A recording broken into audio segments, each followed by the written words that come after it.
Today, for the very first time, I, unfortunately by myself, will be listening to my very first ever Megadeth album. This is the brand new Megadeth self-titled album. This is Megadeth.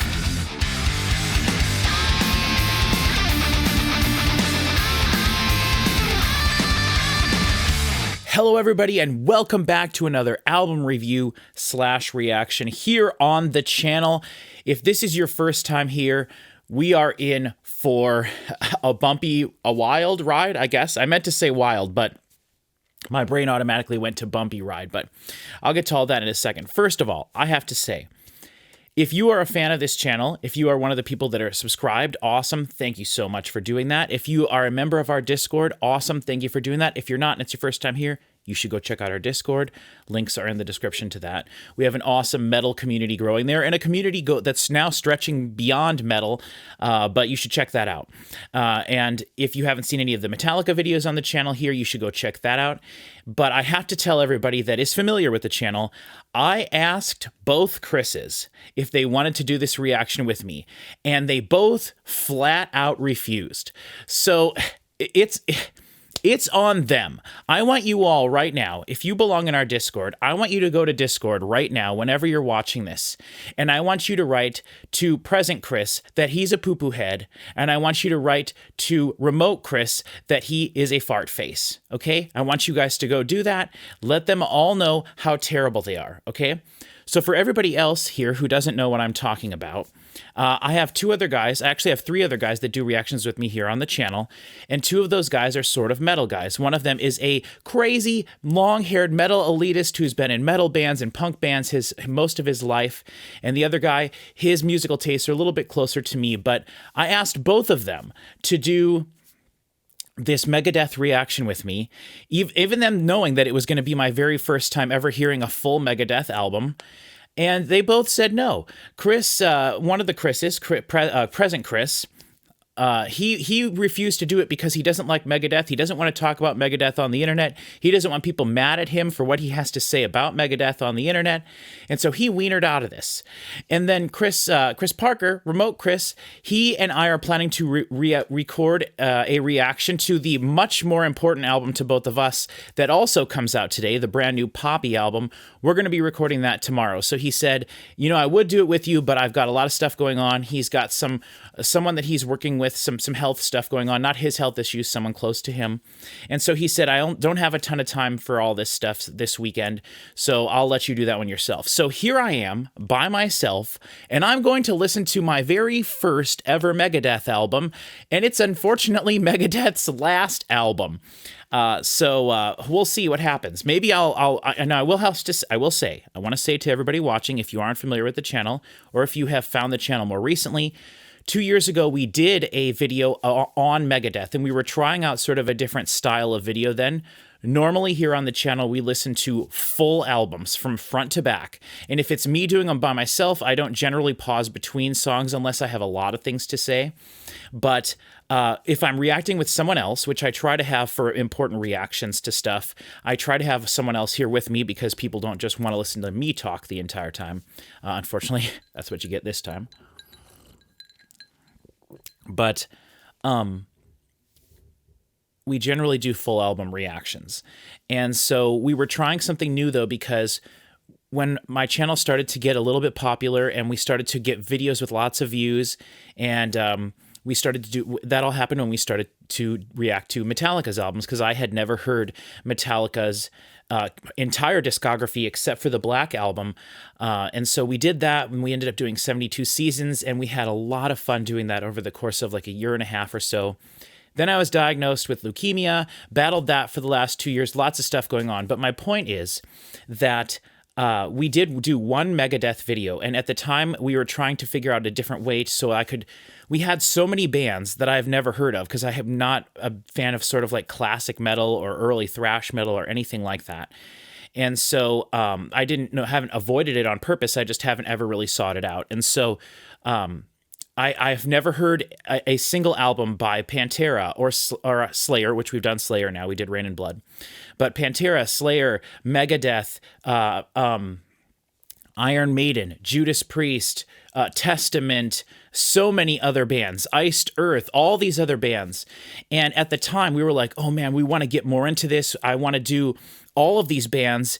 And we were trying to find a way to sample these bands to see which ones were interesting to me, because I would be the person reacting to everything that hadn't heard them before. And so we did a Megadeth video sort of as a test. And what we did was we picked 4 Megadeth songs from across their entire catalog.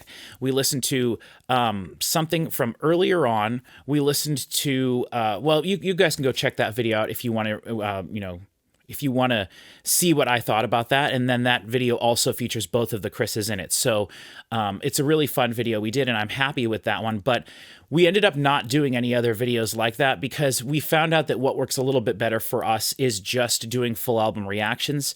And then my cousin Cody started doing reactions with me here on the channel, and we started doing sort of classic prog rock with Yes, and we've been doing Beatles, we've been doing the band Blur, we've been doing a lot of things that aren't very metal recently. And so one of the things this year is I want to stick with the metal guys to do metal reactions, and then Cody and I, and then occasionally Chris Parker and I will do some other things. But I know everyone in our Discord, and for a lot of people who are subscribed to this channel, they want to see some metal stuff. That's why they came here in the first place. And so this is a good way for me to start back with that up here at the beginning of 2026. And it's just unfortunate that everybody was a giant wiener and decided not to do this reaction with me. So I will say, if you haven't watched that other Megadeth video, I want to just go over very briefly what I do know about Megadeth, and then we're going to get into the music here. So I'm aware of who Dave Mustaine is. I know that Megadeth is Dave Mustaine's project. We talked about it a lot in the video when we talked about Megadeth, and I was introduced to them for the first time. Growing up, I was aware of Megadeth, though I didn't really know anything about them or anything about their history or who Dave Mustaine was or anything, from this CD in particular, because I was a big wrestling fan growing up, and I still follow wrestling, although they're trying to make it as hard as possible to follow wrestling anymore. And on this CD specifically, if I just go through, there is Slayer, Megadeth, Kid Rock, Metallica, Limp Bizkit. There's some rap stuff towards the end: Big Punisher, Fat Joe, Eve, Cypress Hill, of course. So but mainly in terms of this video, we're talking about Slayer, Megadeth, Metallica, and that being my introduction, and wrestling in general being my introduction to some of this style of music. So on this album in particular, if you're unfamiliar with it, which you probably are, Megadeth's song Crush 'Em is on there, and it's sort of a bit of a remix of the song Crush 'Em from their album Risk, which happens to be one of the 2 Megadeth CDs that I do have. I have tried to listen to this, but when I was trying to listen to this years ago when I got it, it wasn't really for me. I bought it used, for probably pretty cheap, and I never really went back to it. But I do really enjoy the song Crush 'Em. It's probably my favorite Megadeth song as of right now. And I know everyone out there is probably like, you idiot, like Megadeth's the worst Megadeth album. It's when Megadeth were terrible. Sure, okay, like we talked about that all during the video we did of theirs.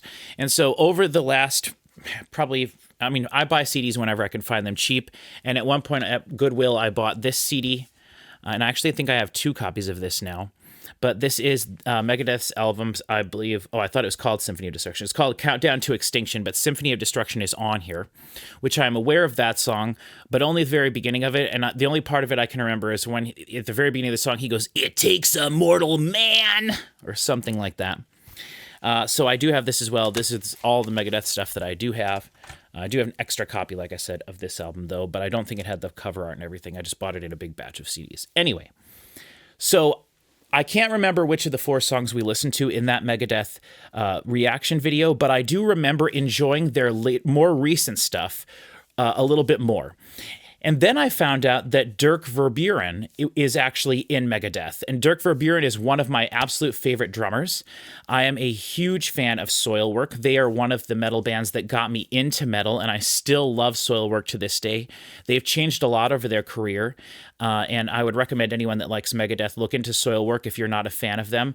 When I was getting into them, they were very accessible at the time, and then they changed quite a bit. And when Dirk was in the band, they did a lot of crazy, fast, blast beat stuff, some of which I don't necessarily think even went with what they were doing with the rest of the music, but that's how I got to kind of learn who Dirk was. And then in over the last couple of years, I've seen Dirk's videos on when he does that Drumeo channel where he hears a song for the first time and does drums along with it. I like that kind of stuff a lot. I love Dirk and his personality, so I actually know a little bit more about Dirk and his history than I do about Megadeth in general or Dave Mustaine. So I'm actually excited to hear this because I enjoy Dirk and his drumming. And I'm hoping that the whole album is produced really well. We'll get to that in a second. But I just want to say I do know a little bit about Dave Mustaine. I know there is a lot of people online that don't care for him that much for a variety of reasons, whether that is the way he sort of treats Metallica. And I know a lot of people kind of consider him to be kind of whiny about all that stuff and everything, and I don't really know that much about that, but I learned a little bit about it through doing our Metallica videos, and I don't really have an opinion on him. I know when we did listen to those 4 Megadeth songs, that it was his vocals are very strange sounding to me. It almost sounds like he is someone who has never heard metal in his entire life and is making fun of what they think metal is supposed to sound like when they're doing the vocals. I know it's a very like type of thing, and like I remember not caring for his vocals that much. But like I said, we listened to songs from across their whole catalog, and we listened to one of their songs from, let's see, which album was it? I'm on their Spotify page right now. They have 5,216,000 monthly listeners, and that'll probably go up a lot over the next couple of days as people get into this album. But what is their? Sorry, this is probably really blocking my. Their album that I was really interested in because it sounded so I liked the mix of it. Dystopia. From 2016. We listened to one of the songs from that album. I don't remember which one. It may have been track 2, Dystopia. But I really enjoyed that song. I liked the way it sounded. I liked what they were doing. I don't think Dave's vocals were as sort of grating in that one than it was in some of their earlier stuff. I know when we were doing that video, one of the songs that we listened to was one of the songs that one of the other guys in the video specifically wanted me to hear because it's kind of a song that he had made fun of his whole life because it's kind of ridiculous. And it was that, it was the song that was like, "Hello, me, it's me," something like that. And they had referenced it in a lot of the Metallica videos when I would say we're going to do a Megadeth video. He was always like, "Oh, hello, me, it's me," or "It's me," so whatever that is. Like it's the song from I believe it's from the perspective of him writing a letter to himself. But all of this to say that I do know a little bit about this situation and Megadeth and Dave Mustaine and kind of the way people feel about him. I know he's divisive. Their band itself is divisive online. I know he's a fantastic guitar player. People really like his guitar style. Some people really love Megadeth. Some people really love Metallica and then feel like they can't love Megadeth, and vice versa. Some people love Megadeth and they don't like Metallica because that. Though I find it hard to believe someone really doesn't like Metallica. But yeah, so that's kind of all there is to this. I am very new to this. I am not some crazy like metal elitist person that like knows everything there is about metal, so I think my opinion will maybe be interesting. If I do not like this, I'm going to sit here and complain about it the entire time, so I hope that doesn't happen. But I want everyone watching this to know, if you are new here, if you're a big Megadeth fan, here on the channel, what we do is we tell you how we're feeling while we're listening to something in real time for the first time. We do a lot of talking over the music, and in a lot of videos that really annoys people a lot. But if you if you are vibing with the way the videos work and you get it, then you can stick around, check out other videos on the channel. Know that we'll really appreciate you. Head over to the Discord. Tell me, go to the Discord and message me. Tell me why you think I'm wrong. You know, that's all open here. We are, you see me reacting to this, you're getting my true opinion. I am not a persona. It's just me. I love all sorts of music from every genre that you can imagine in all sorts of languages from around the world, which I don't speak. Some of my favorite bands are Japanese, are Norwegian, are from all, it doesn't matter. It doesn't matter. I don't need to explain myself to you. But if you are new here, just know, if I love this album, I will champion it until the day I die. If I don't like it, I'll probably complain almost the entire time. So I'm excited to hear this. This reaction may not be for everybody, but I thank everyone for giving it a shot. So let's take a look at the album and then get into it. So I have the album pulled up here. We have 11 songs, 47 minutes, 13 seconds. And I have to say, I found out yesterday when I was reading about this, I read the wiki article for this. There wasn't too much there. I did see that the mastering for this album was done by Ted Jensen, I believe his name is, who is a very famous metal mastering engineer from, I believe, Denmark, which is where Raunchy, one of my favorite metal bands, is from. And he has produced a lot of their their mastering. He's mastered a lot of their work, and I believe produced some of their albums as well. And I really enjoy the way that he masters an album. But I have also heard albums that he's done that I didn't care for the way they were done. So it's kind of a crapshoot as to whether or not that. I'm not saying I'm going to like it just because this dude mastered it, but I'm at least aware of who did it. But can't believe this, but when yesterday I saw that there is a Target exclusive bonus song called Bloodlust on this album, and I looked, it's not on Spotify. It's not on Spotify as a single. So I was like, ooh, cool. I'm going to go online. I'm going to find this song somewhere, whether we watch it in the video as a YouTube video or I find some way to acquire the song. And I cannot find it anywhere on the internet. I looked all over for this morning. It's now 3:40 in the afternoon on the coldest day of the year here, as trees are supposed to be exploding outside here in the Midwest in the middle of the USA. And I couldn't find the song anywhere. And so it was my plan to react to that song in this video and maybe be one of the first people talking about that song if I can get this uploaded in today. I know there's a lot of people already reviewing the album and stuff, but I can't find it. I can't find the song anywhere. So before we're done with this video, I'll check YouTube and see if someone uploads it before it gets taken down or something, just so we could listen to that in this video as well. But I tried as hard as I could, and sorry, I don't think we'll be listening to that song here in this video, at least. It's on the Target exclusive version of this album, so good for them. I think this album leaked a week ago. I heard stuff about it, but I don't know anything about it.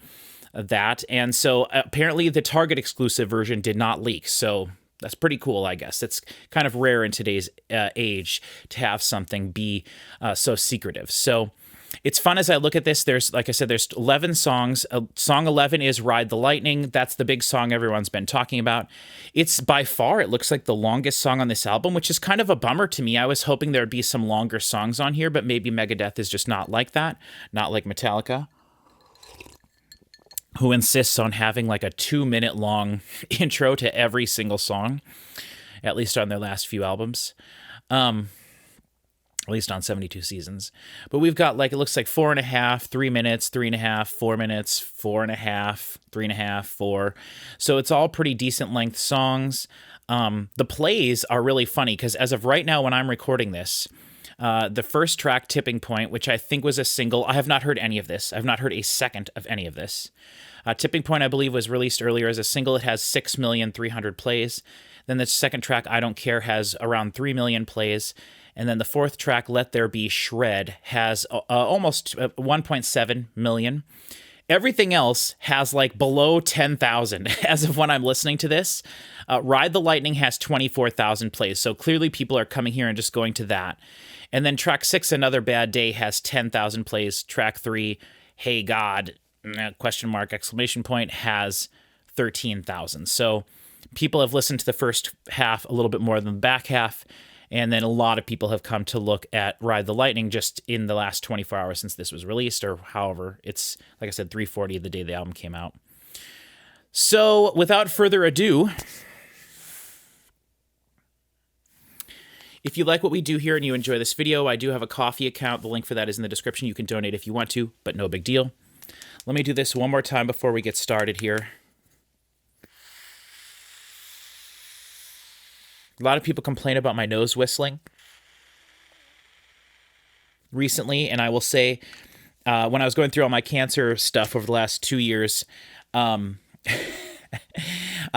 good thing to having all my hair falling out was that the hair at the side of my nose fell out as well, so I had no nose whistle for like 2 years, and now everything is sort of slowly starting to grow back and get back to, I guess, normal, and so I have to find a way to trim my nose hair. Not that anybody gives a crap about that at all, but I hope that there's not too much of a whistle in there, so hopefully that doesn't bother everybody, but it doesn't matter. Once we start the metal, you won't hear anything anyway. So, track 1 from Megadeth's self-titled final album.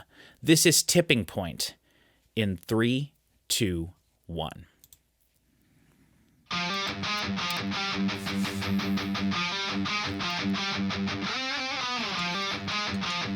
Single track of guitar.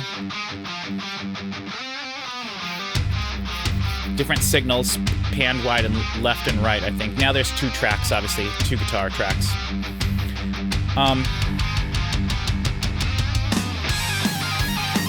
Okay.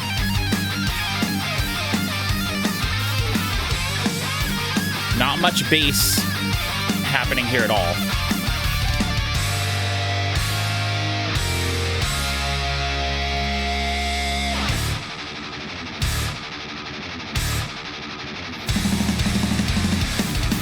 I don't listen to a lot of fast metal, so this is quite different already for me.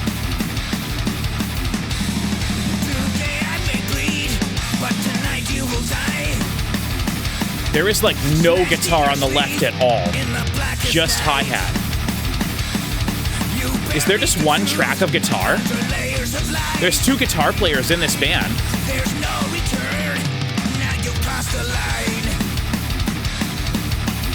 There's no guitar on the left. There's a little bit of a signal from one of the guitars, but there's almost nothing over there. The drums sound great. They're all over the place.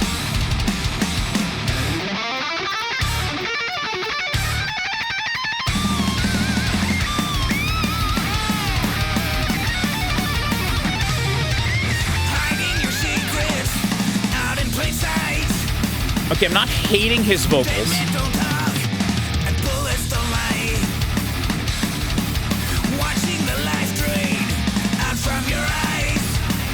There's not much low end or bass at all.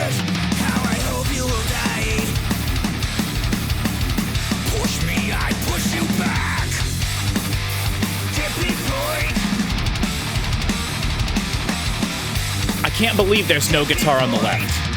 Like, it literally makes me want to check my headphone connection, but I know it's fine because everything is in the middle.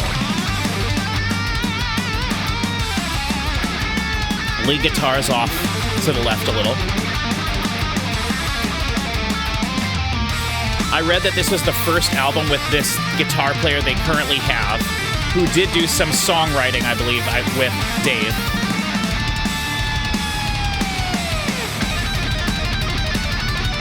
So since this is on the right, maybe this is the other guitar player, I'm not sure.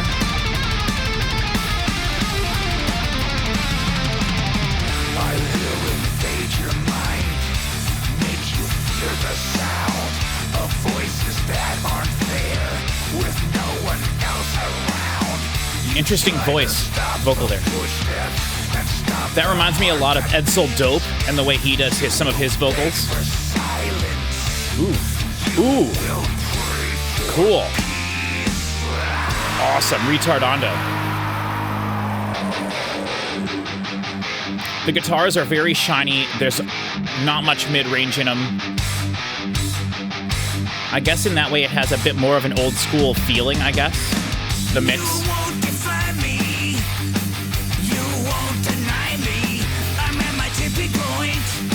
I don't find his vocals to be that bad. I was expecting them to be worse, and they're not. You know, I really do not like high-pitched, like, hair metal vocals, and this could be that, which in my opinion would be way worse, so, yeah.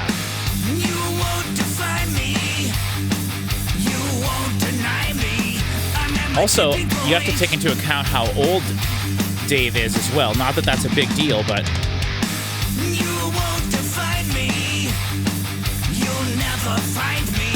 How old is Dave Mustaine? 64.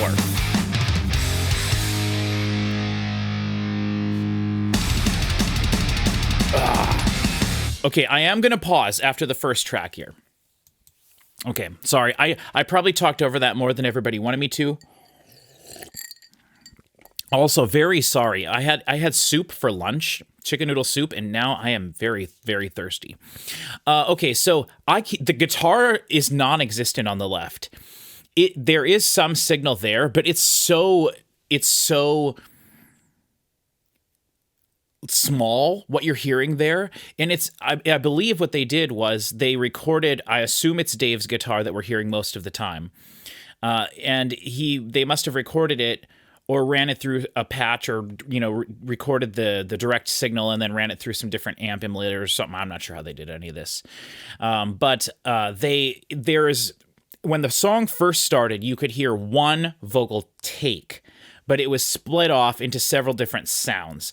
Whether they had, like I said, they reamped the guitar signal using a DI or something to record the direct signal, and then reamped it. So the thing that's on the left is basically non-existent, but it is there a little bit. Otherwise, it'd sound way too right heavy. But because it's so small, what you're hearing on the left, it does sound, the whole mix does sound very right heavy with guitar. So this is very different from almost any modern metal stuff that I've heard recently. And I mentioned there that I don't listen to a ton of super fast metal. I'm not the type of person that absolutely hates modern metal. I actually really enjoy modern metal a lot, that mixes lots of electronics into it and mixes a lot of different, clean vocals, things like that into it. I am not a fan of like Sleep Token, but I am a huge fan of Bad Omens. I think that Bad Omens' album Death of Peace of Mind is like a masterpiece album, and it is influencing the way metal is being made today, and I don't even think any of that stuff's as good as that. I think that album's like a fantastic masterpiece album.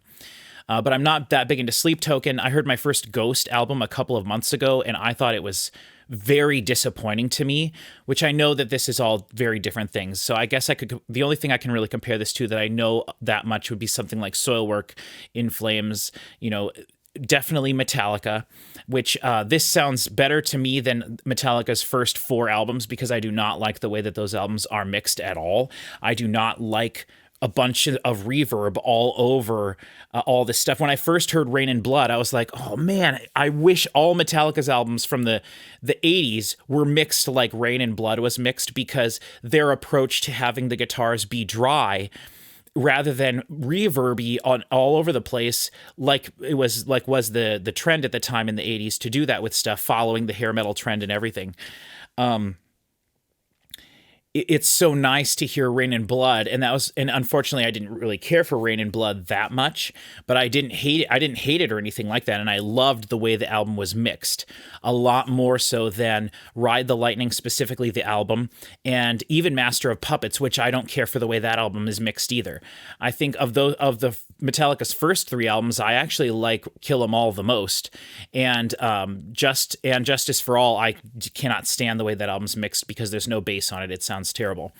Now for this, the bass, the only time I noticed the bass was when they were playing lower notes. So they're not compressing the snot out of the bass signal here. Otherwise, I think you could hear it be more present when they're doing things higher up. And it sounded like a lot of the time the bass player was playing more complicated, like higher up stuff on the higher up on the neck or on the higher strings of the bass. So that low woofy sound that we're all so used to hearing in all walk of life, all different types of genre nowadays, is literally not present here at all. When the bass player is not just playing the root tone on the low E string or whatever, like the low notes, is no low signal in this. The kick drum's doesn't have a super ton of low thumpy, punchy sound to it. So there's just no low end in this, or very little low end at least, compared to anything else modern at all. And so that was really interesting as well. So this is just the first song. Let's keep going and see how we feel about this. This is the next single that was released, I Don't Care. This one's a lot shorter, so we'll see. I don't know in terms of like Megadeth and the structuring of their albums, like, you know, Metallica likes to usually start their album off with a banger and then maybe end the album with a banger and you don't know what you're going to get in the middle.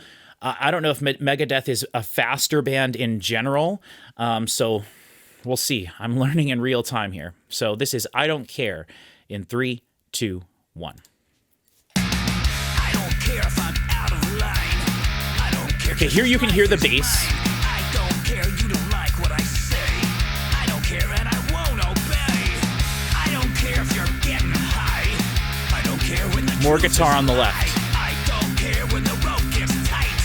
I don't care if you live or die. I don't care what the headline said.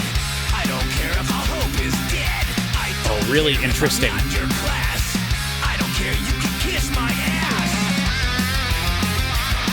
Okay, sticking with the lead guitar on the left. Again, I assume that's Dave.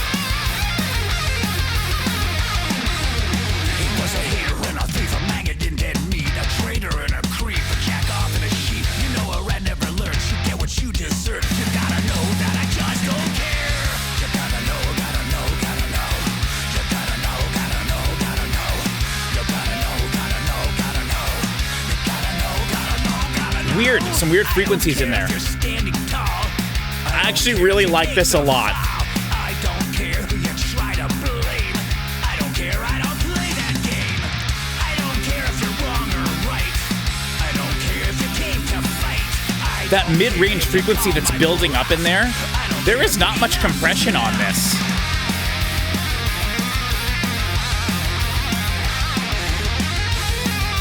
Just shredding. Was a hater and a thief, a maggot in dead meat, a traitor and a creep, a jack off and a sheep. You know This is I never awesome. learned. You get This what is you reminding me deserve. of, You gotta I'm know, so sorry, but this is reminding me of Dope. And I said that.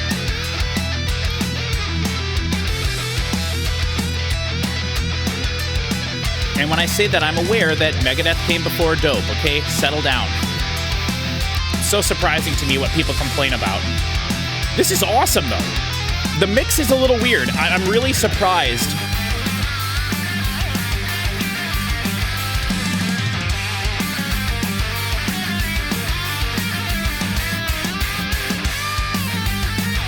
It sounds like a throwback mix. It really does. You're not hearing anything other than what they're playing, which is really interesting. Oh, yeah. Going back and forth 3 times here. Children of Bodom. More faster metal that I absolutely adore.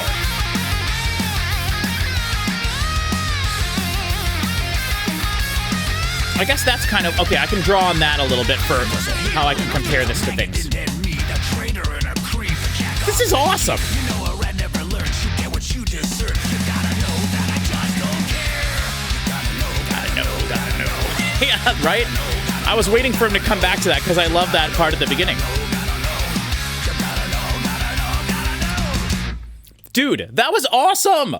That was so cool. I like that one way better. Okay, let's go into the second one.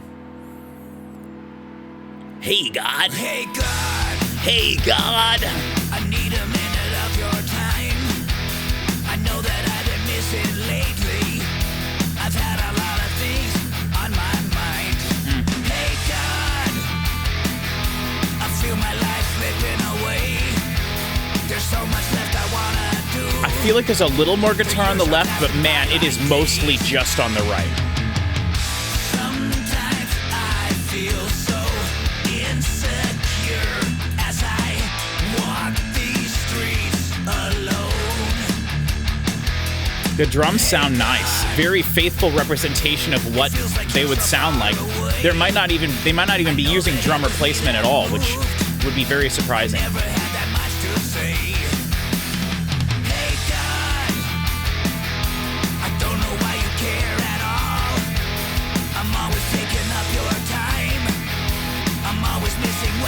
A little bit of overdubs here on the guitar. Sometimes I feel so insecure as I walk these streets. Vocal overdubs.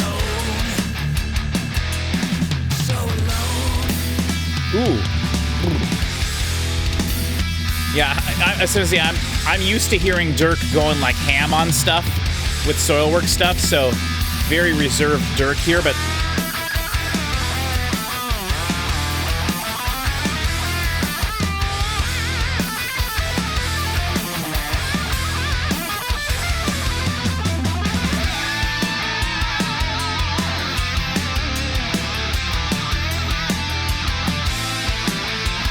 so the guitar on the right, definitely way less, you can tell way less what's happening there. I'll talk about that after this song's over. I'll pause it again. It ain't the way I wanna live. Hey God, that's all I really got for now. I thought that we'd have more to say. Please let me know you're there somehow. Sometimes I feel so insecure. The vocals are nice and dry in the middle. The overdubs are nice in the background. You know, background vocals. Nice. I think this sounds great. Walk these streets alone. Can you hear me? I think the signal of the guitar that is on the left is so low passed. You're only getting a little bit of that. Bass guitar, I can hear the like spankiness of the high end, but there's really not much mid frequency in there. And it kind of leaves a nice hole in the middle of everything where the vocals can sit. It's really nice. Check. Yeah.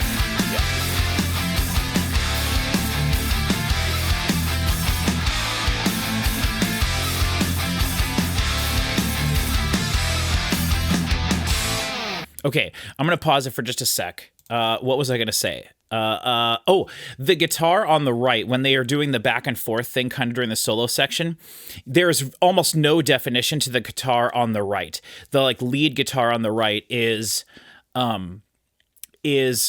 just like mostly doing kind of like fast pattern stuff. It's much less like a solo feeling to me, and more like the interesting thing is the rhythm guitar you're hearing over the top of it.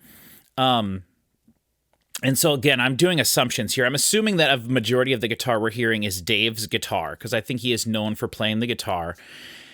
And that's all fantastic. The guitar playing is fantastic. I enjoy the way the riffs have been going so far. His solos are all great. They're like shreddy for the most part, which I'm more of a singy guitar, or like a melodic guitar solo guy.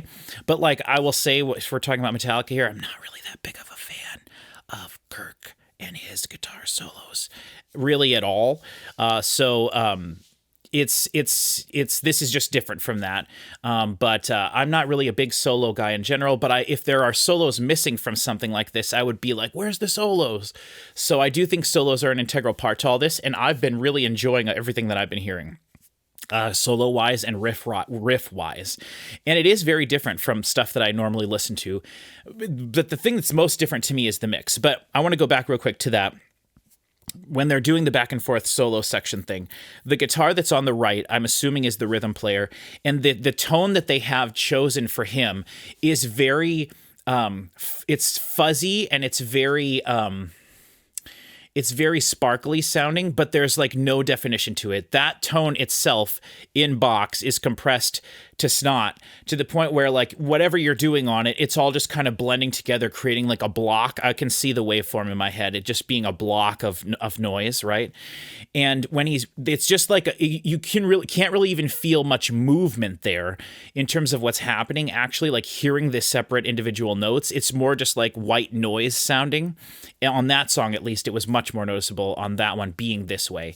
But it was basically just white noise happening, and then it would go back over to the guitar solo on the left, which was a great sound, and you could hear every note that was being played. It was being played very cleanly and very neatly and very precisely, and so I really enjoyed that.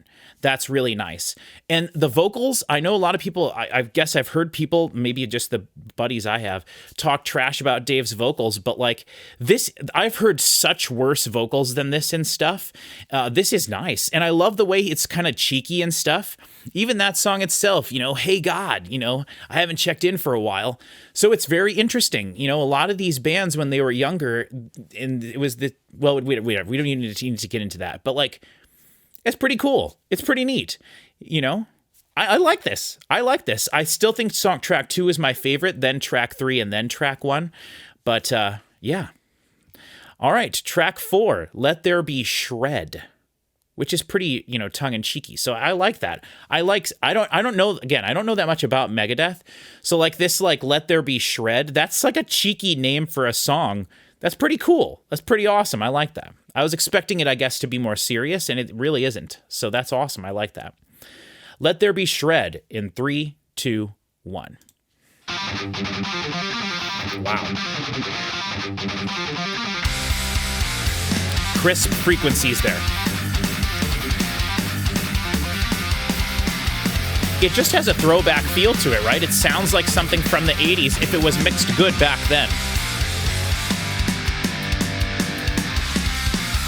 Which is funny, because when I heard that song off of Dystopia, it sounded much more modern sounding to me, but this is total throwback. The stage has been lit. Get up on your feet.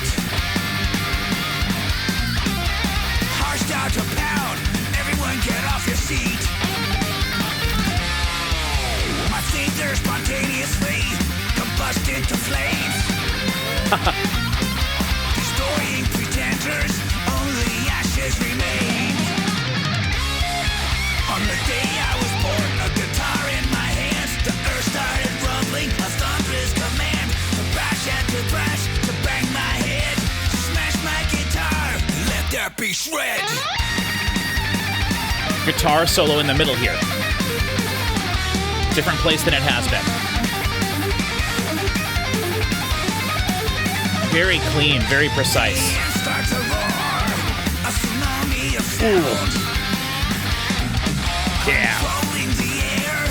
Man, I'm kind of missing those Children of Bodom keyboards, right? There was some low frequency for a second. The bass player was playing something low on the E string.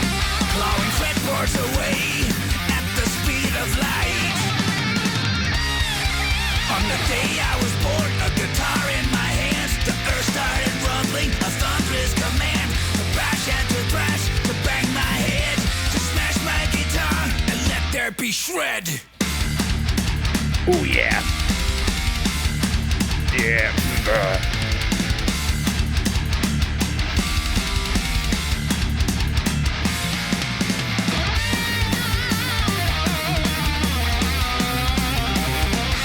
Really solos over very complex riffs. I mean, I guess not, but thrashy, you know? Which, even with having listened to Metallica's whole catalog, I still haven't heard what I would consider to be a lot of thrash music, so...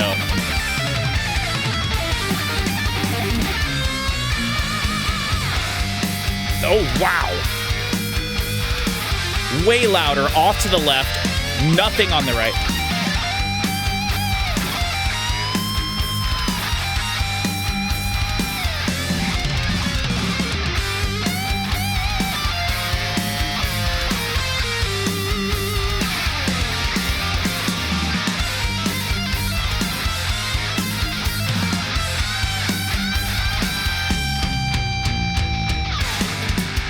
Okay, not a big fan of that. You could really tell when the guitar was in the middle, right? It sounded normal volume, but the further left and right it went up, came up in the mix. That's mastering for you. That's modern mastering. One by one they fall, one by one they break. Faster than lightning, a machine gun on man. Oh, I love the riff. The guitar playing, the rhythm guitars. A guitar beat to death. On the day I was born, a guitar in my hands, the earth started. This is so unserious, and I love it. I love that aspect of this. Is their whole catalog like this? Like, and let there be shred. and let there be shred. Awesome. Let's keep going. Track 5, Puppet Parade. Okay.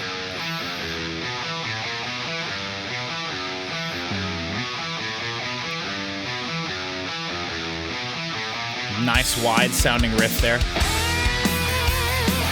Ooh. Oh, interesting. That the downbeat wasn't where I thought it was. That's so cool. It's before. Yep. I punch a clock, I play a role, but every day it's the same. His voice is so clear. The party's loud, and the drinks are cold, but nothing dulls the pain. I wonder if it'll be harder for me to have my voice over this, because a lot of the times with music, there's a pocket for my voice to sit in, but my voice and his voice are like the same amount of clarity here, which is really interesting. That's a problem for future me editing this video. No choice, you must obey. When the blood runs cold, A little singing. plans we've made, where the strings are pulled and the traps are laid, where the lies are truth and our lives are straight, as we march in line in a puppet parade. I ride the edge, I twist the blade. Not the best chorus. Just try to spark He's just kind of talking here, but I mean, that's kind of seems to be a bit of his thing. Start to fade and blur into the same. They say I've got it all, yeah right, a king without a crown. But when I crash against the floor, I barely make a sound. No voice, no choice, you must obey. When the blood runs cold in the plans we've made, where the strings are pulled. So it sounds like it's just Dave doing his own vocal overdubs, no one else doing it. And maybe that works better in this case. He has such a unique voice. If you had someone with a different voice singing over the top of it, it might sound weird. I don't know. Solo. Solo on the right side.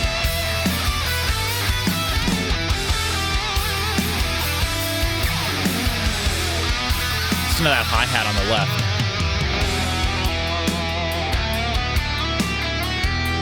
Okay, so now this sounds like it would be the secondary guitar player here, but his part's on the left now, whereas unless that's Dave, but it doesn't sound like the lead guitar tone we've heard the whole album. Maybe this one was recorded at a different time. Must I smile like a hangman? You know it's an act.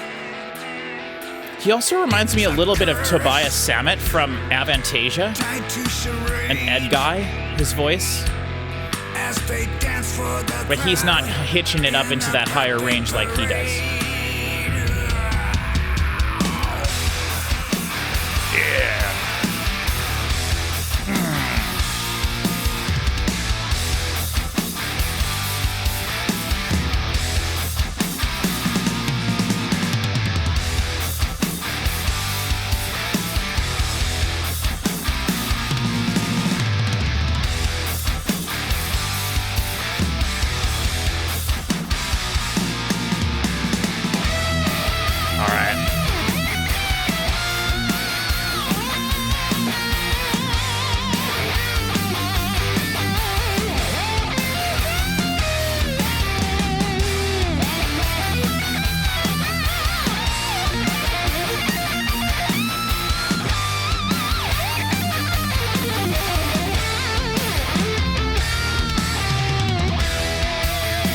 Love that solo.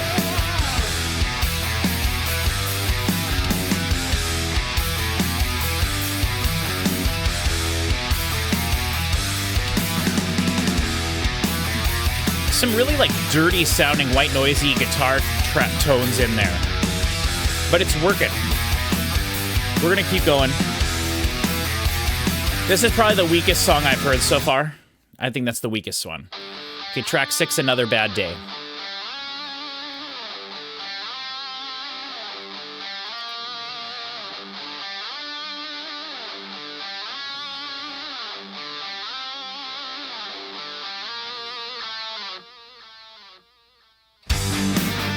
Ooh.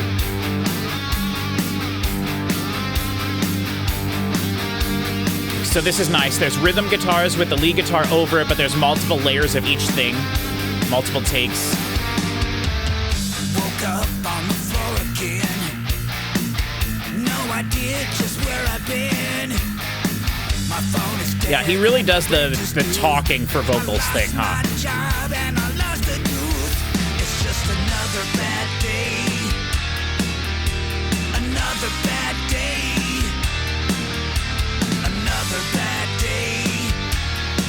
It's just another bad day.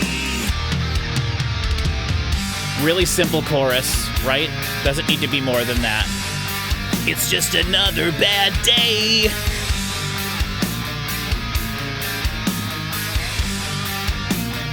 I like the slower lead guitar part over the top of it. Oh yeah, and this is nice.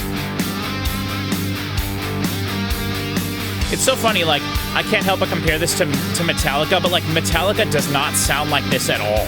Metallica does not do this. They're just totally, completely different bands, and that's awesome. I'm glad that I've heard this, and now I won't think of them the same way.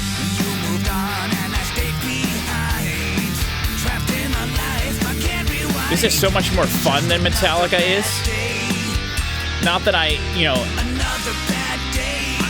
yeah, I mean, I like Metallica for Metallica stuff. The reasons I like Metallica. But this is just different. Which I'm glad it is. I think I had the wrong idea of what Megadeth was.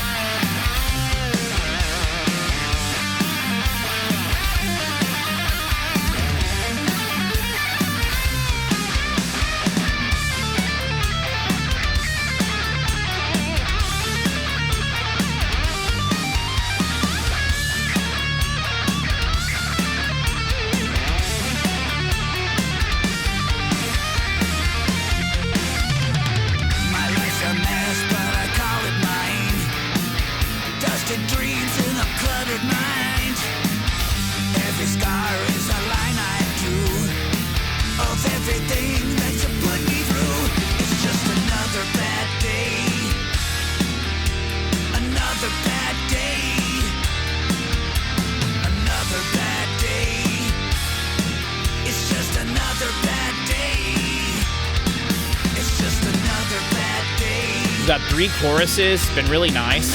They're really structuring their songs in the way I like it. Verse, chorus, bridge, chorus, done. A lot of solos and lead guitar parts in between sections.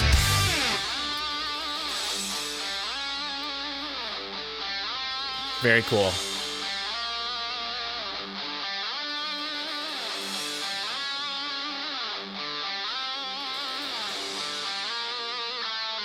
Awesome. Okay, going on to Made to Kill, track 7.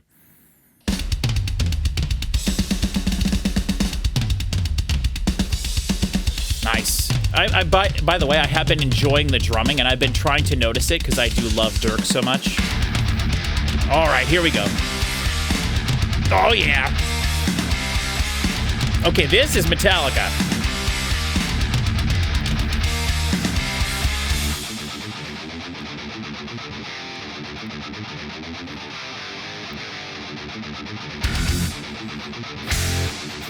Yeah, let's go. Oh, what a weird feeling. What a weird... Yeah.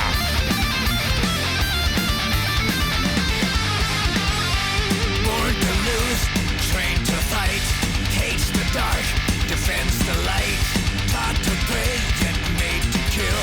Life's a game, do as thou wilt, wave the flag. Do as thou wilt. Towards the town. Come in peace, then burn it down.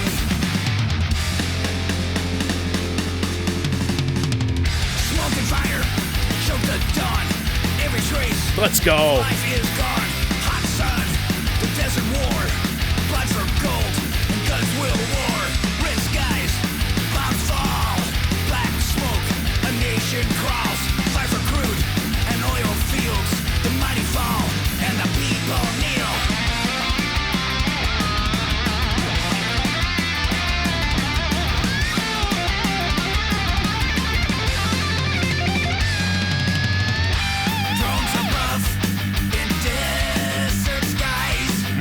interesting change there. Truth is sold in streaming lies. Profits grow while children die. People know that they won't survive.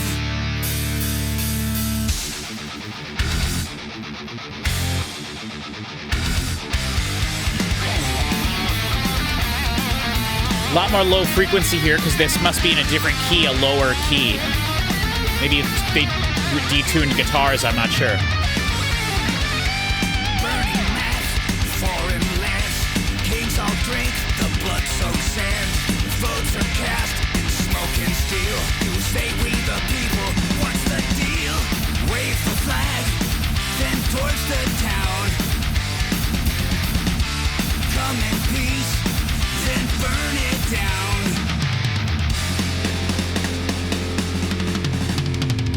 Cold eyes, Yeah. red hands, the greedy own the desert lands, rusty tanks, Saharan rain, fleeting hope, and coming pain. Crack a smile. I wonder if they're gonna. Saudi Arabia is gonna invite Megadeth to come play this song there. On golden dunes, freedom fades underneath the moons.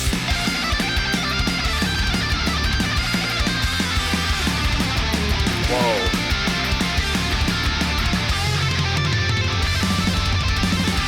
Drones above in desert skies.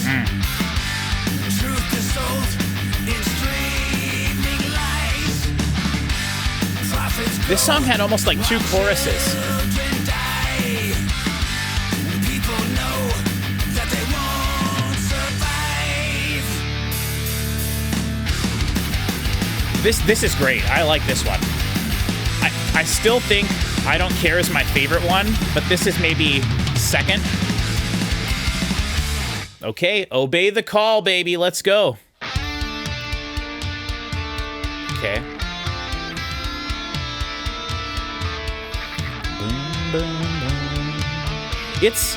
It is a little formulaic, I guess. Like, I'm not hearing anything that's surprising me or that I don't, but I just don't listen to this style of music very much, so.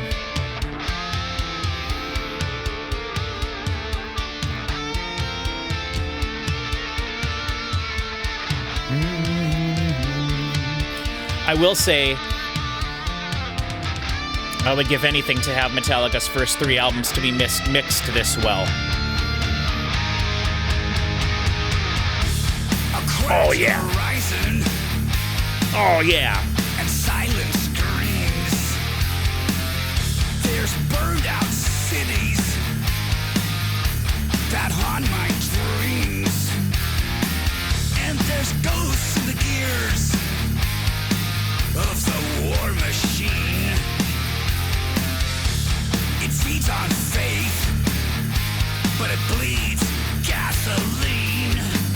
And the pawns will rise, and empires fall as the days unwind.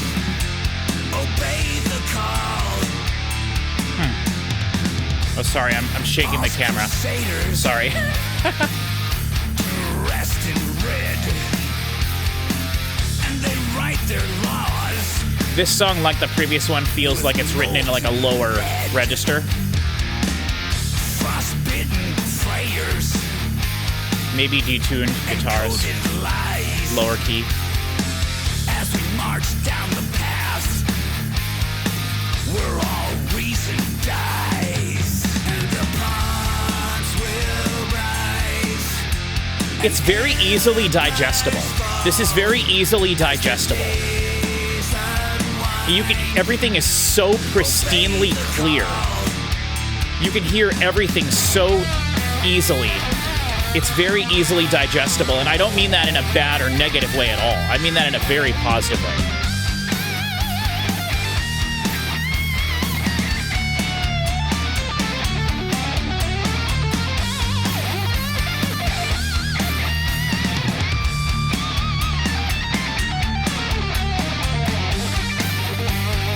And the pawns will rise, and empires On the ride. fall as the days Ba-da-dum-bum.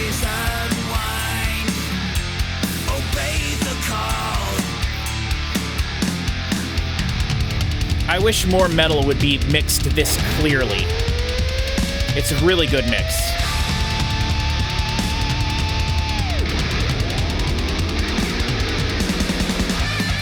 Yeah, there we go.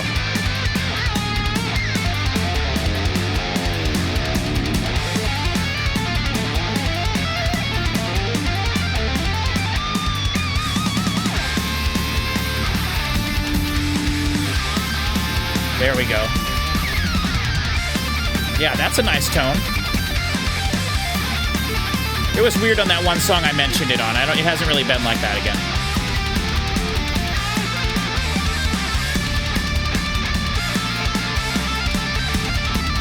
Man, we need to listen to more thrash on this channel. I just wish it was mixed this good. Oh, it's very frustrating. Stuff from the 80s, man. And even the 90s. Let me know what we should listen to. Knowing how much I love the way this sounds, recommend stuff for me to listen to. People have been saying Testament, and so we'll see. A lot of it depends on the vocals, you know, whether I can enjoy it or not overall, but love this. Yeah, great solo section there. Obey the call. Obey the call. Nice. Okay, I Am War. Give me something different. The last two songs, I guess, were a little different, but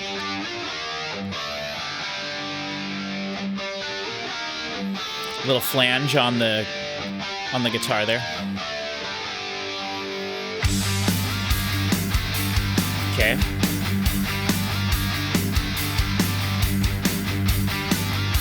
A simpler guitar riff with something more complex over the top. I mean, not super complex, but, you know. I know me. I know myself. Dave definitely sounds like an old guy. But I also kind of know this is how he's sung his entire career, so. Then I go to war, swifter than the wind, and attack like fire. I am war, I am hurt and pain, I am misery, I am loss and sorrow. I am war.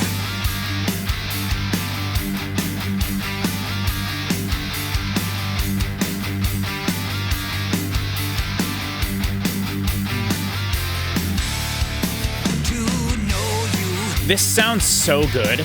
The quality of everything is so good. Knowing every fear. I was debating in my head whether this sounds better than any Metallica album, and I think it might. I think Load and Reload sound phenomenal. And I really do think Garage Inc. Disc 1 sounds great too. This is very different though, but man does this sound good. The drums sound phenomenal. And it's just what it needs to be. It doesn't have anything else to it. Which normally I'm all about all the extra sprinkles you put into the music. I'll talk about that when we're done, I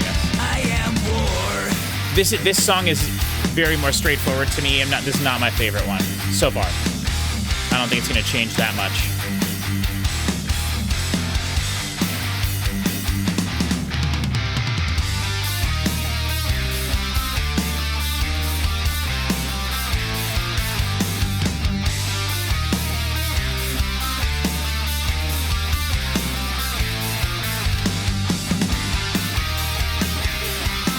Does Dirk have two hi-hats?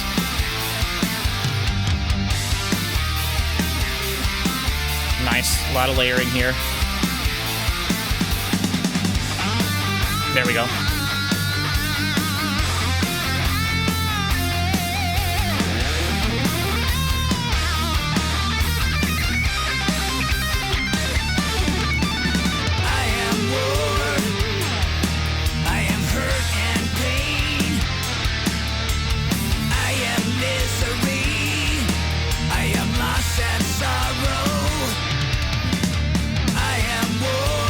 This is okay. I am hurt and pain. I am misery. I am loss and sorrow. This one, not my favorite. Okay, we're gonna pause after this song. I am war. I am war. I am war. Okay, yeah, not my favorite. Little straightforward, kind of. All the songs have been straightforward, though, in a way that I really like. That one was a little less special feeling to me. I feel like, especially the two previous ones felt nice and special in their own way. There were thrashy moments, then they kind of hitched it up to like a higher thing, though both of the songs felt like they were more lower register, lower key, or maybe detuned guitars. I'm not sure. Probably not detuned guitars. But, and the songs I'm talking about, by the way, are tracks 7 and 8, Made to Kill and Obey the Call. Okay, so now we're going into, this song is called The Last Note, which, knowing that this is Megadeth's last album, this, I have no idea about this. This is just me making up a story in my head here. I'm almost wondering if this was supposed to be the last song on the album, but the record executives or whoever at Frontiers Records or whatever,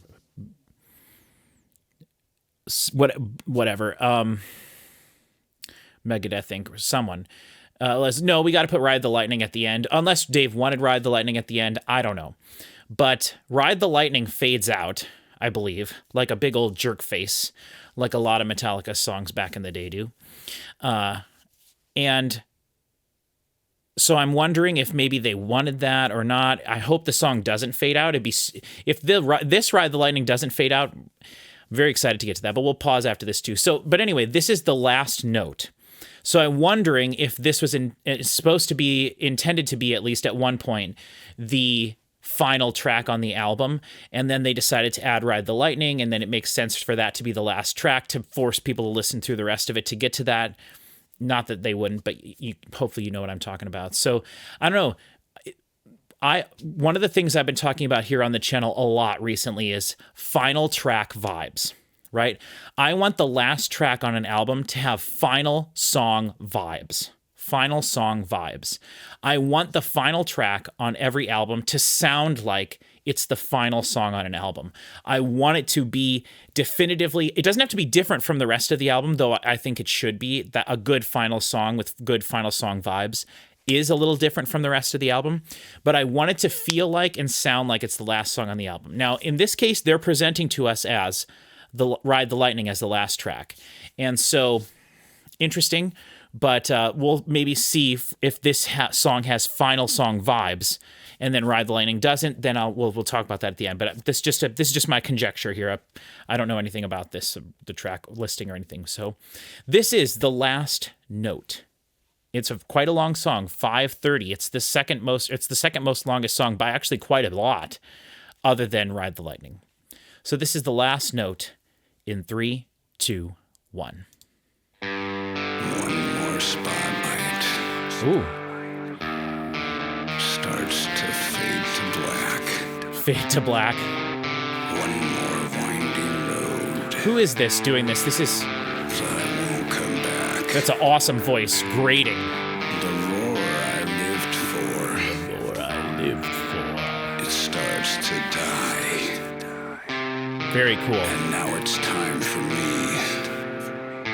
to say the long goodbye. Yes. Let's go. Bring it all here. Destroy me with this. Maybe it'll be I don't know if they do instrumental songs, but nope. Maybe that was Dave doing that, but I don't think so. It sounded like an actor's voice, kind of.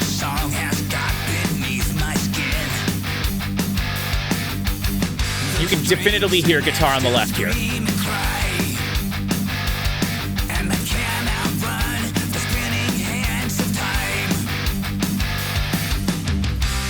One last night before the silence falls. One last chord to echo through these walls. The final curtain falls, a quiet end to it all. Now it's just memories in my mind.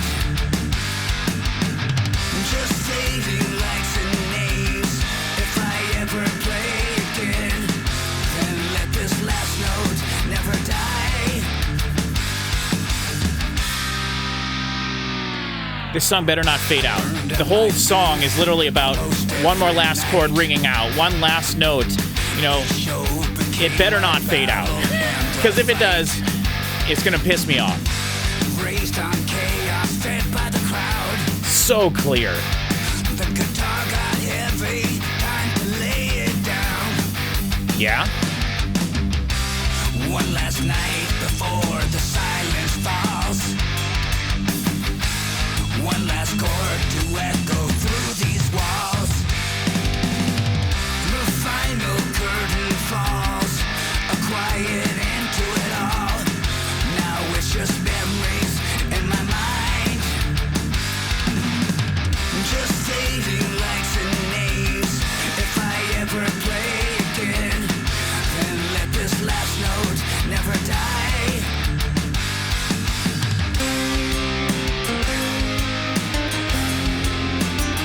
Acoustic guitar.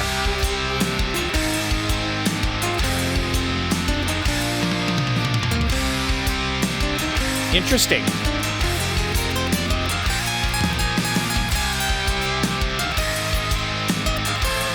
Interesting.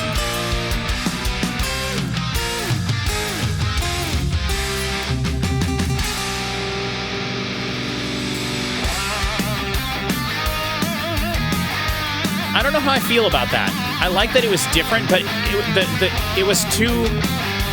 What was behind it was too much. It should have been the song should have come down and had that happen.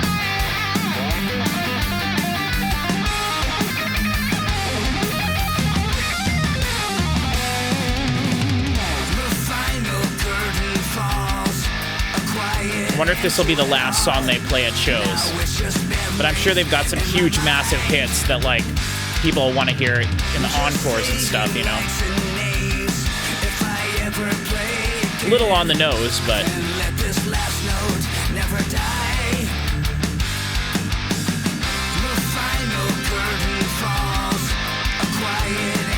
This song feels a little more straightforward, too.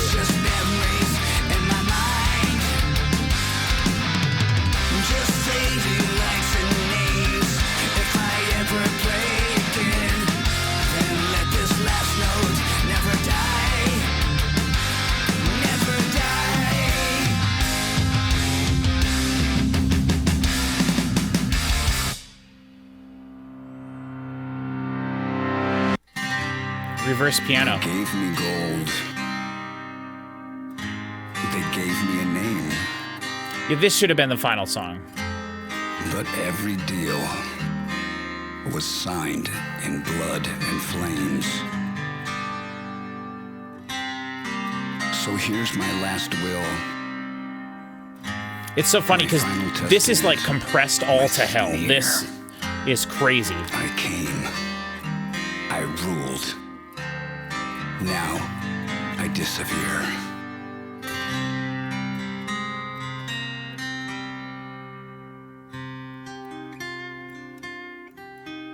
Nice. Nice.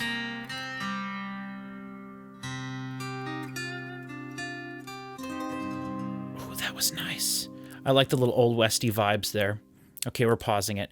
Okay, so that was... final song vibes, for sure. The song itself was not super interesting. In terms of like guitar riff and stuff, that was probably one of the least interesting. And then the solo wasn't super crazy either. I thought this song was, being longer, I thought the song was going to have like a crazy long guitar solo section where they're just like, sometimes I really like it when a band is, you can feel, you kind of have this feeling during the last song that they don't want to let the album go, right? Like that they just want to keep playing. And so they repeat things a few extra times during that final song, and the solos just keep going, you know, and I hate when they do that and then it fades out. So thank goodness that it didn't fade out. That was amazing, and I love that. Thank you so much for that. The intro part and then the outro part, very interesting. Sounded so different sonically than the rest of the album. It was jarring. It was way too loud, though those parts should have been brought way down.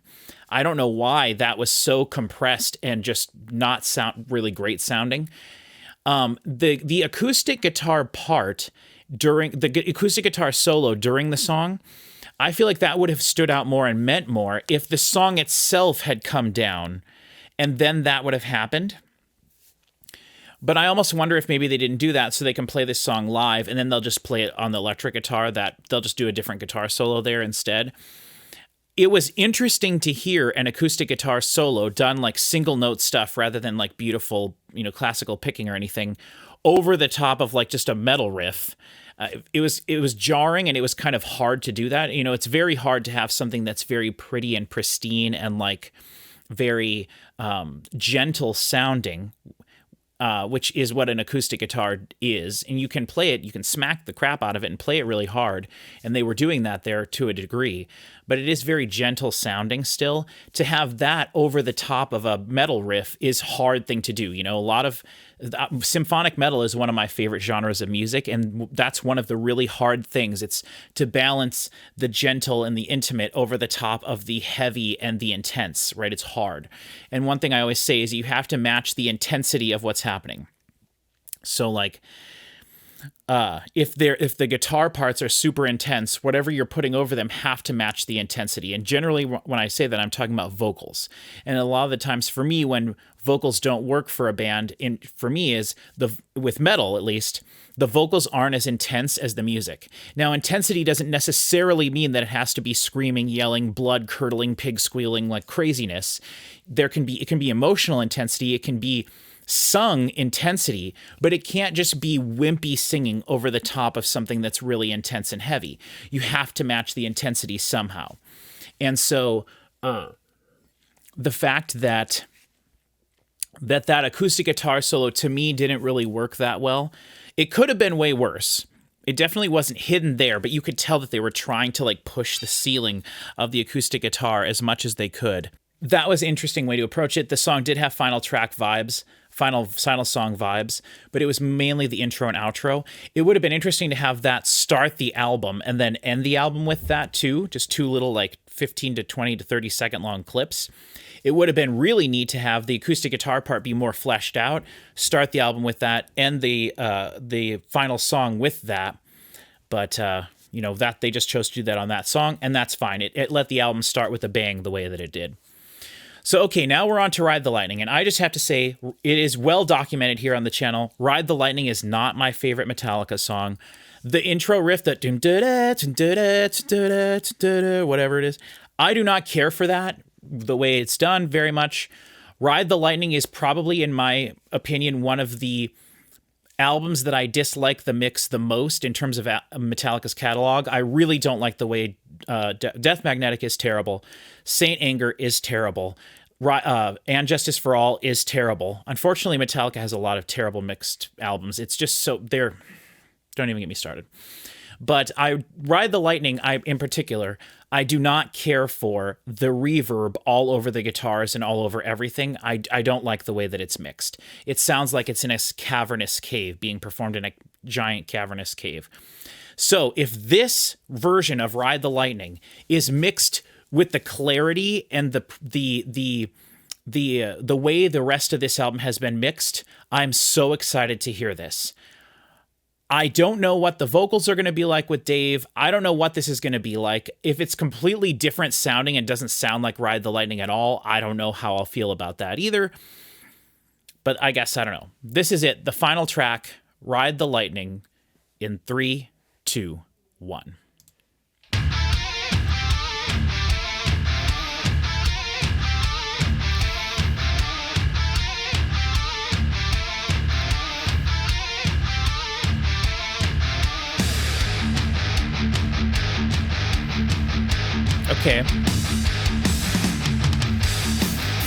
Okay, I would say it sounds similar. The drums sound the same, so it was recorded at the same session or however. Interesting.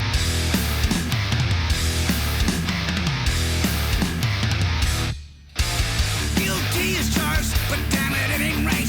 There's someone else controlling me. Death in the air, strapped in the electric chair. This can't be happening to me. Who made you got to say? I'll take your life from you. Flash before my eyes. Now it's time to die. Sounds awesome. But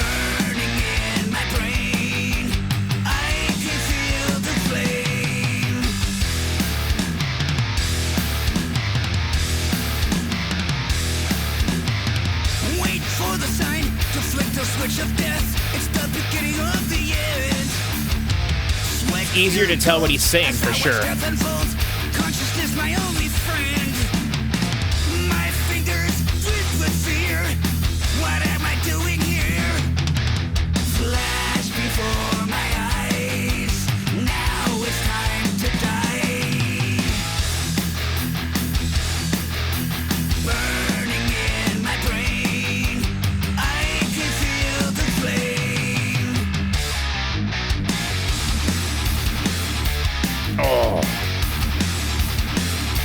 Oh.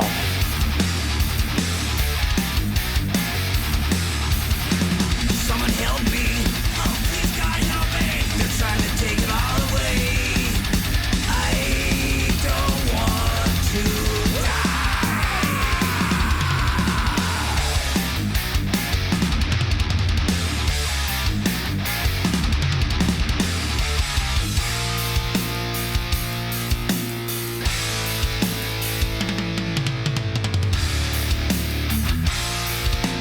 I wonder what Lars thinks hearing this. Hearing Dirk drum on a song that they've been playing for 57 years.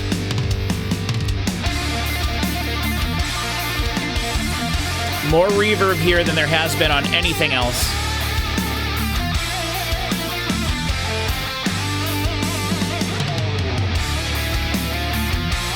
The drums sound different. The hi-hat sounds different.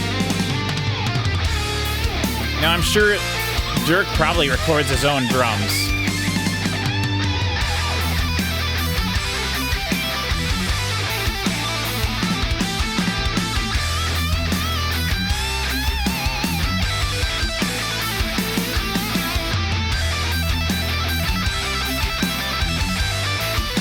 Ooh. And this sounds so much better than this Ride the Lightning version. Oh, yeah. Listen to the clarity of everything.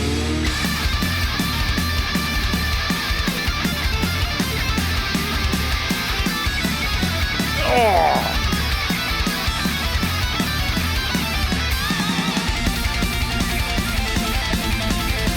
Awesome.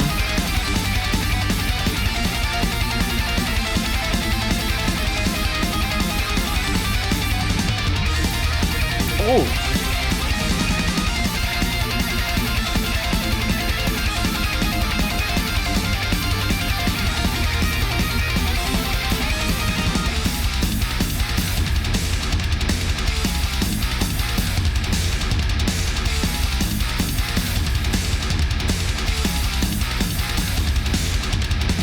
Someone help me. Oh, please, God, help me. They're trying to take it all away.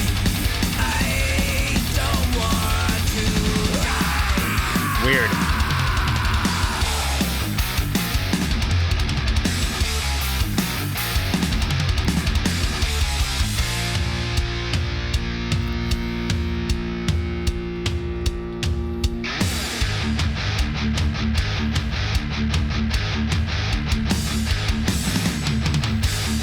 Yeah, they've done them. I mean, obviously they've done the Metallica thing. Now we're into a different feeling song. I mean, not really. Back to the verse, you know, but I guess I do appreciate that Metallica always does that. If this song doesn't fade out, whoo, it will, though, 1000%.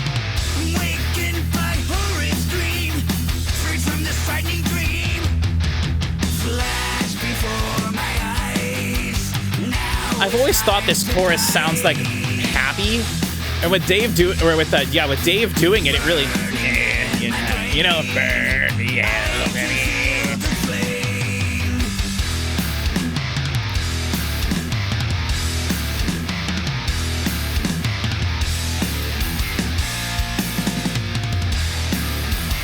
starting to get scared. Are they gonna just fade it out?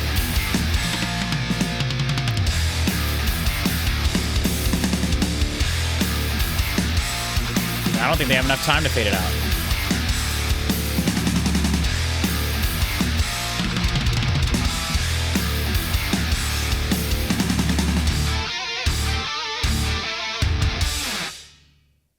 Wait, does that song fade out?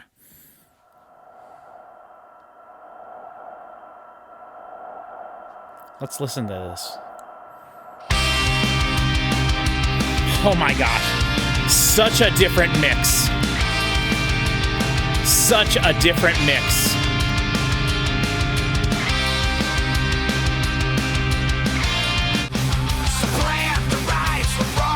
Yeah.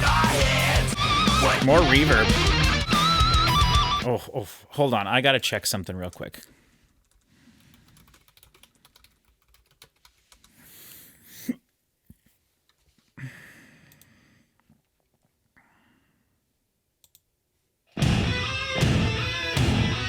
Oh, God, that sounds so awful comparatively, doesn't it? Listen to that farty bass.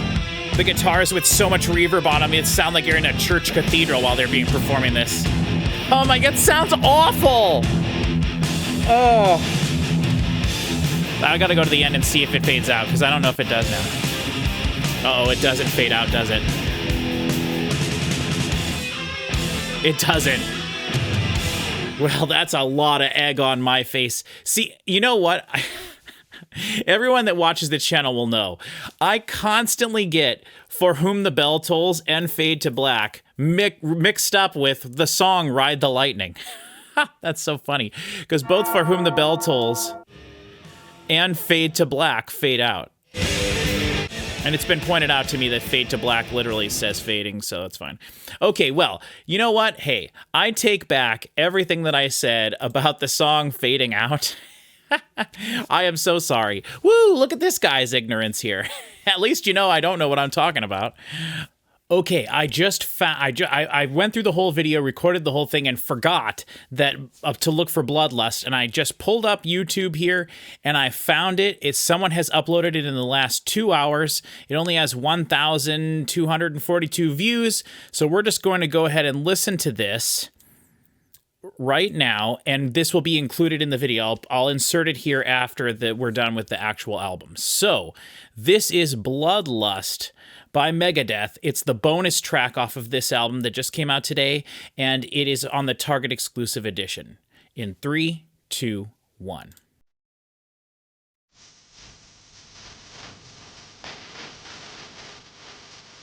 Wow, we are listening to a compressed YouTube version. But we'll get the gist of it.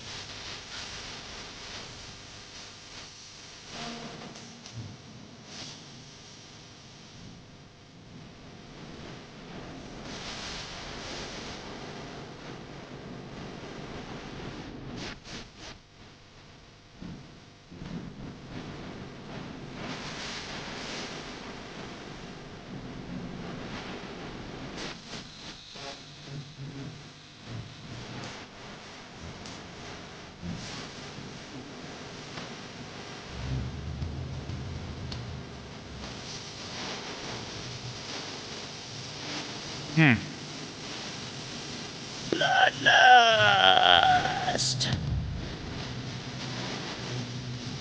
Interesting. Okay.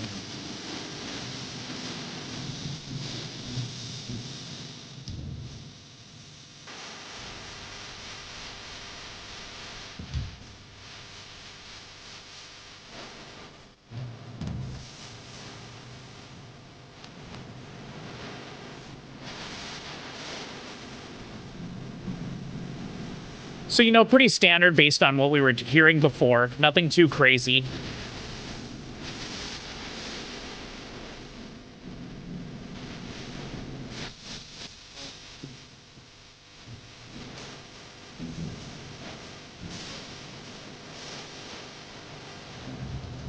Wonder if it's about a vampire.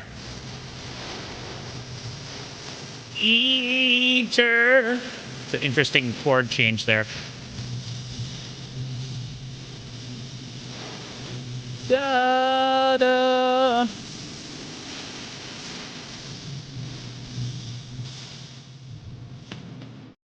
All right, here we go. What are we gonna do?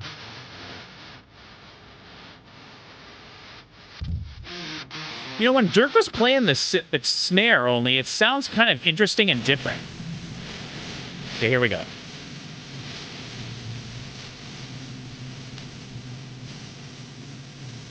Ooh. I like that.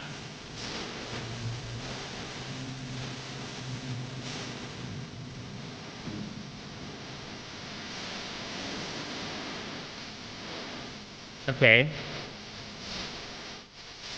Then that's that sort of tone from earlier on in the album. It's a little harder to tell. Less definition there.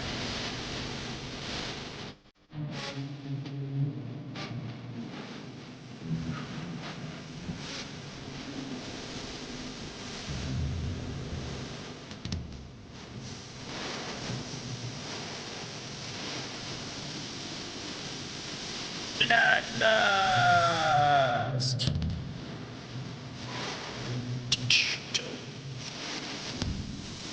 Bloodlust. I like it, sorry.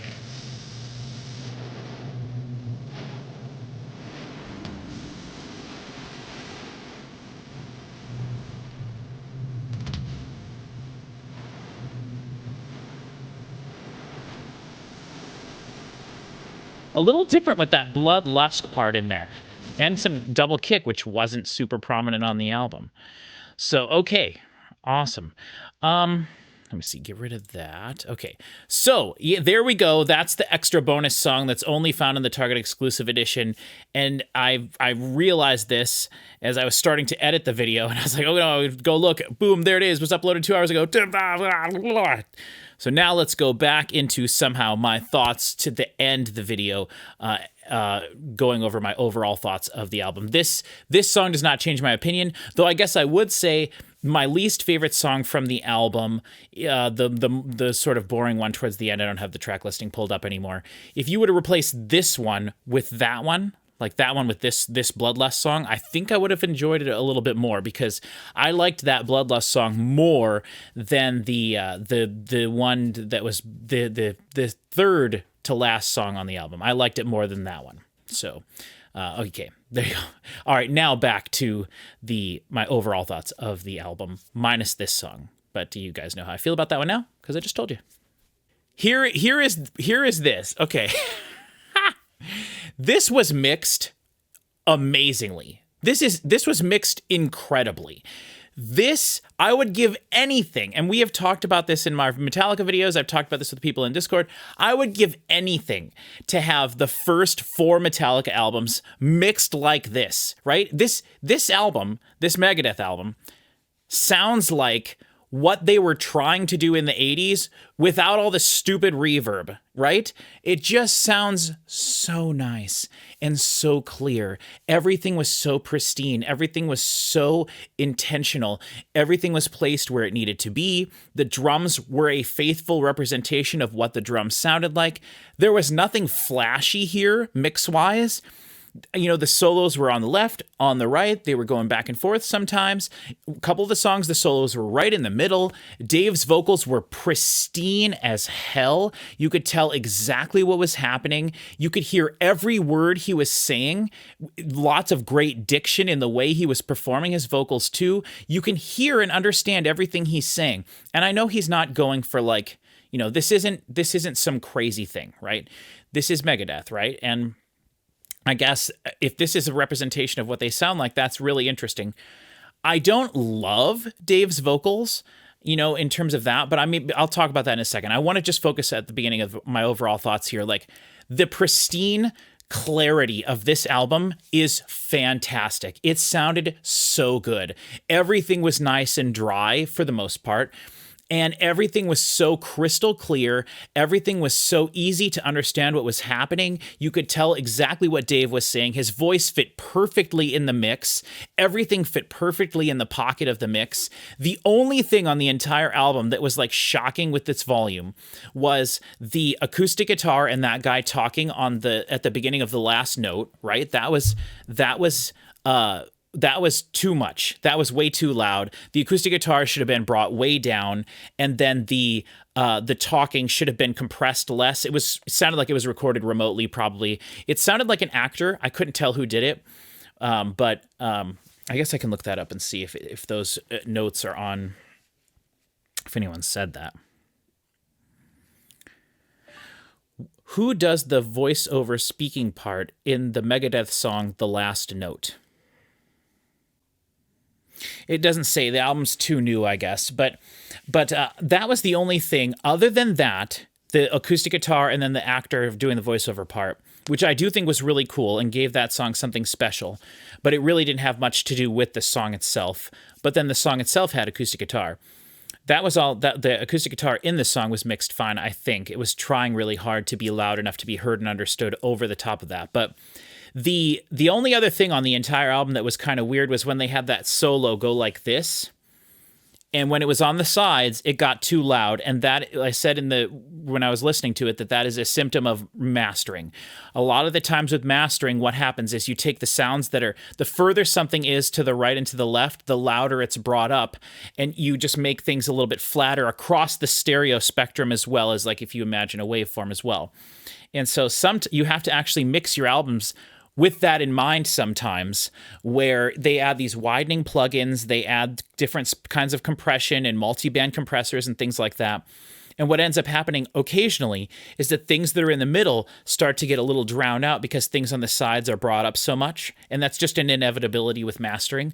But this was done so well. So well. It sounds so fantastic. I really enjoyed the mix the entire time. So this being my first Megadeth album, full Megadeth album, I've heard a couple songs here and there before. I thought it was pretty awesome, actually. I do think the songs got a little samey from song to song because he's doing the same thing vocally in every song. Every song he's doing just like a little speaking part, basically as the verses, and then the chorus he sings just a little bit, so there's a little bit more longer notes, I feel, but there's not much singing going on. And then the song that I didn't care for the most was Puppet Parade, I think. And that one had the most singy part in the chorus, and I didn't care for that very much at all. And then I Am War, I thought that song wasn't that great. But the rest of the songs in the album were great. I think I Don't Care is like fun tongue-in-cheek aspect of all of this, I really enjoyed. So the first 4 tracks were awesome, I think. Tipping Point was great. I need to listen to that one again. But it didn't stand out to me that much, but I didn't know what to expect, and it was kind of jarring to hear it and have that be the first one. But then I Don't Care was great. I loved that one. It was very catchy, and then Hey God was fun, and it was almost like he was poking fun at himself for, like I mentioned before, that, hey, me, it's me, or whatever, however that works. But doing the Hey God thing, like writing a letter to God or talking to God, was very interesting. Let There Be Shred was just like a silly, it felt like a silly, almost like a hair metal song or something where they're like being totally ridiculous. And I loved that. Another Bad Day with the very simple chorus, just repeating the just another bad day or whatever the melody was there. Solos were great across the album. I mentioned that I'm not a big fan of Kirk, so if we're comparing this directly to Metallica, I will definitely say that I like Kirk's guitar playing better than I like Dave's guitar playing way better than Kirk. I don't think that's like a crazy thing. I think a lot of people like Dave's guitar playing. The solos work pretty shreddy, and I like longer solos that incorporate more melodic stuff along with shreddy stuff in there. Generally, if I had to choose what every guitar solo would be, it would be a little bit longer. Although they were long enough on this, but it was mostly kind of just shreddy. But it was nice, and I really liked all the guitar solos. The guitar riffs across the album were really great, and I'm not like a riff guy. I don't sit here and like listen to the riffs first, generally.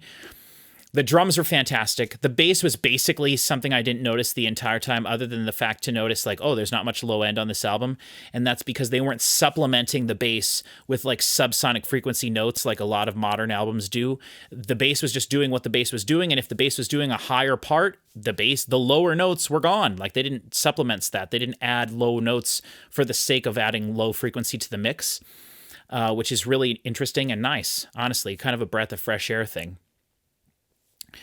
And then the vocals, like I said, the talking aspect to the vocals, I didn't care for that much, but it makes up for it with being so crisp and clear and pristine sounding. So I really did enjoy that. Ride the Lightning was an interesting thing. I've never cared for that song. And this kind of had a couple things stick out to me. First of all, the mix on this was like 100 billion trillion Google times better than the mix on Stupid Ride the Lightning album. And so that was just so nice. And I got to enjoy the song in a way I've never been able to enjoy it. And by that, I mean, I was able to hear everything that was happening clearly. And I'm not familiar enough with the Metallica version of that song to know, like, oh gosh, this note was different over here. They cut this part or whatever. I'm just not familiar enough with that. So, so I can't say that exactly. But I will say that I've always thought that the chorus in that song, the like Metallica always makes you feel a certain way, but when it gets to that part in particular, I always thought like it's just really jarringly weird, and maybe that's the intention of the song. I don't really know. I wasn't really paying attention to the lyrics too much throughout the whole album, and if you're new here and you're not familiar with the channel, I'm not a lyric guy. I don't break down lyrics that much, but I keep mentioning that I could very easily understand what he was saying here so much more easily than I could on any Metallica album. And I love the way James sings, and I do think James is a way better vocalist than Dave. But the clarity on this album has never been present on any Metallica album, even Load and Reload, which I do think are the best mixed Metallica albums. They always, for some reason, hide things and have the kick be way too loud, and it's there. Metallica's so weird, but we're not here to talk about them. We're here to talk about Megadeth. And this was just nice. It was nice. The mix was perfect. It was fantastic. The first track was kind of shocking to me because I was like, there's no guitar on the left. There's no guitar on the left. As the album went on, and maybe if I listen to the first track again, it will be more obvious that there isn't. Yeah, that's kind of the way the rest of the album was mixed.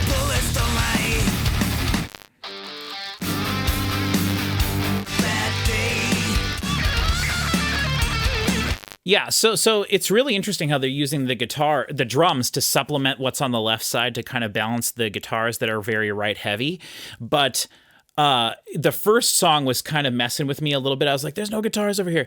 There are guitars. They were low passed, so you're not hearing any definition in those guitars. You're just hearing the definition on the right side.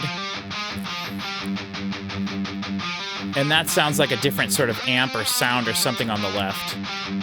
You're hearing like a buzzing on the left, you're not hearing on the right. But during stuff like this, you're definitely hearing more of the riff on the right side, more definition to it, but there is on the left, and it's just low passed. So you're getting the weight of it, but not necessarily the clarity of it. That didn't bother me anymore as the album went on, and by the time we got to song 2, my ear was used to it. I never learned you get what you do. You gotta know. That was such a good. There's some weird stuff back there.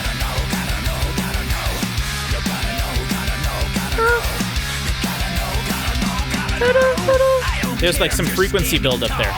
But that's so, you gotta know.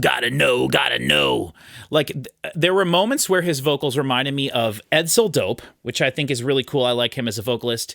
He's also currently the vocalist for Static X since Wayne Static passed away and they kind of came back. He is filling in for Wayne, and he can do a great Wayne Static impersonation, which is really awesome. But I'll bet he could also do Megadeth, Dave Mustaine impersonation perfectly as well. But he also has that sort of like, you gotta know, you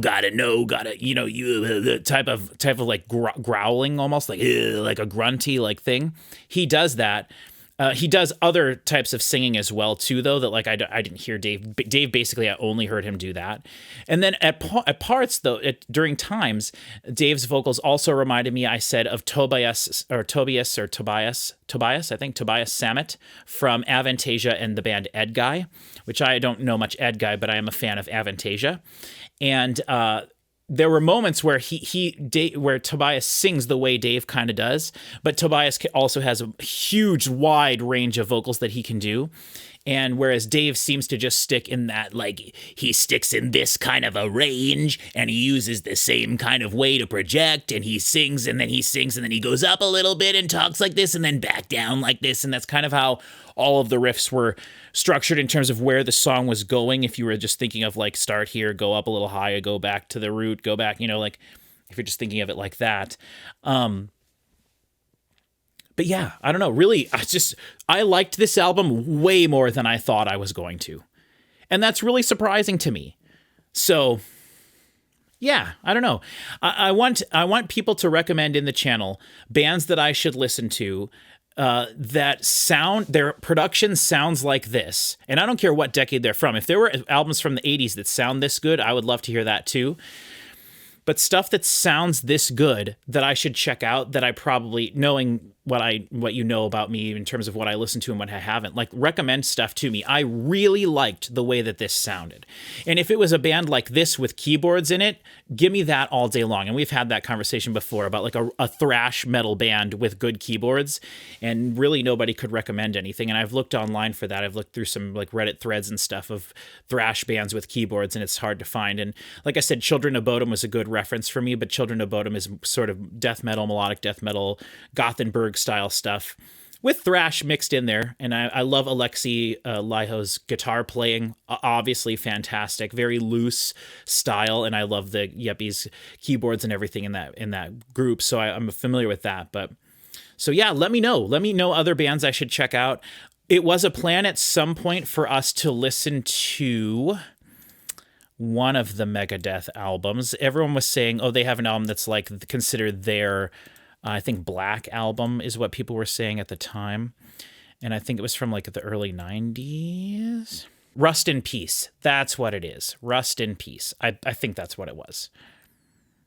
Oh, interesting. There's a 2004 remix. Okay, I kind of remember people talking to me about that they did a remix of it, and that it was like they added some different guitar parts and stuff.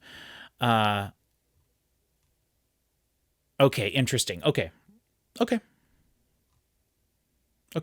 So let me know what we should do on the channel. I liked this, so like I'm down to do stuff like this. And if people don't mind me doing these videos myself, I'll do more Megadeth stuff. It's obvious that Chris and Chris don't want to do this, and that's totally fine. I don't want to ever force them to do anything, unless you guys all start paying us a bunch and I can start paying them, in which case then we could force them to do whatever we want because they're getting paid to do it. You know what I mean? So thank you everybody for watching. I do have something very fun that I was going to mention in this video at the end here. The other day I was going through some CDs and I came across two that I've been looking for that we will probably do reactions to here on the channel. We are going to do Avenged Sevenfold this year, 100%. And I've been talking to people about which one to do, and I was either Nightmare or City of Evil, I think was what we were trying. Chris Parker is a fan of Avenged Sevenfold, so we'll be doing this eventually if that's something that interests you guys. And then I finally found, I knew I had this, my Images and Words Dream Theater CD. So we're going to be doing this album, I believe. Because this is the one of the Dream Theater one. This is from early 90s? Yeah, 92. So I'd be interested in doing this one. And I do have some other, not that we listen to the CDs here. We can listen to whatever we want on Spotify. But I want to do more Dream Theater this year. We actually kind of all forgot that we did Dream Theater last year. And that was right before I went to the hospital. So I kind of forgot about that one as well. Not that it would have been good enough to make it on my list. But we've got other stuff we want to do. But let us know. Let us know what you want us to do, and let us know what you want to see from us. And I want to try to spend this year doing right by you guys. What we want to try to do, reactions that you want to see rather than just doing stuff we want to do. So we'll kind of sprinkle in different things here and there, but got a lot of fun stuff coming up too. We're going to be doing Poppy tomorrow with Chris. Then in February, we got Rob Zombie, Gorillaz, Archive, which I don't think I can do because I did Archive's last album and then it got taken down or blocked worldwide, which is a big bummer because I love that band, but a lot of fun stuff. Thank you all so much for joining me, listening to my very first ever Megadeth album, sadly the last Megadeth album. Let me know how you feel about this being their last album. Are you happy with the way it sounded? Do you like it? Are you really sad that it's Megadeth's last album? Do you think Dave is lying and that they'll do another Megadeth album down the road because he just wants to, or is this actually it? It felt like it was it to me. But again, a person that doesn't know anything about Megadeth. So let me know your feelings on Megadeth and about Dave and everything. And thank you so much for joining me. And I will see you somewhere down the road. Thank you.